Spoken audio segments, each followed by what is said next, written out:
હું છું દિલીપ રાઠોડ અને આજે જામનગર જિલ્લાના જામનગર તાલુકાના આમરા ગામમાં જે ડામર રોડ જે ખોખલો વિકાસ તરીકે ડામર રોડ આછી ફરજ પાથરવામાં આવતી હતી તેના વિરુદ્ધમાં આજે સમગ્ર ગ્રામજનોએ સાથે રાખી અને વિરોધ કર્યો છે. કારણ કે એ જે ડામર રોડની જે ગુણવત્તા હતી એ ખૂબ જ નબળી હતી અને જે રીતના એ ડામર રોડ પાથરવામાં આવતો હતો તે પણ ખૂબ જ નબળી ગુણવત્તાવાળો પાથરવામાં આવતો હતો.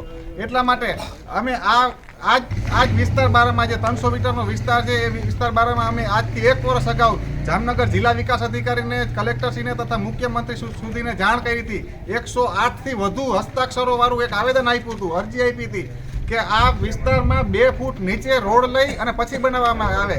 કારણ કે અહીંયા જે પાણી ભરાય છે, વરસાદ આવે છે એટલે પાણી ભરાય છે, પાણી આ બધા વિસ્તારના ઘરોમાં જાય છે, અહીંના દુકાનોવાળાઓને તકલીફ પડે છે, ઘરમાં બધાના ગોઠણસમાં પાણી ભરાઈ જાય છે એટલે રહેણાંક વિસ્તારને ખૂબ તકલીફ પડે છે. અને એના કારણે અત્યારે છતાં પણ જિલ્લા વિકાસ અધિકારીએ અને કલેક્ટરશ્રીએ, મુખ્યમંત્રીએ આ કડાકાન કરી અને આ મેટરને, આ ગંભીર સમસ્યાને નજરઅંદાજ કર્યો. છતાં આજે 1 વર્ષ પછી આજે ફક્ત આછું ડામર પાથરવા આ લોકો આવ્યા છે એટલે અમે એ કામ અટકાવેલું છે અને આનો વિરોધ કર્યો છે. જ્યાં સુધી સારી રીતના સારી ગુણવત્તાવાળો રોડ નહીં બનાવવામાં આવે ત્યાં સુધી અમે આવો રોડ નહીં બનવા દઈએ. જય હિન્દ, જય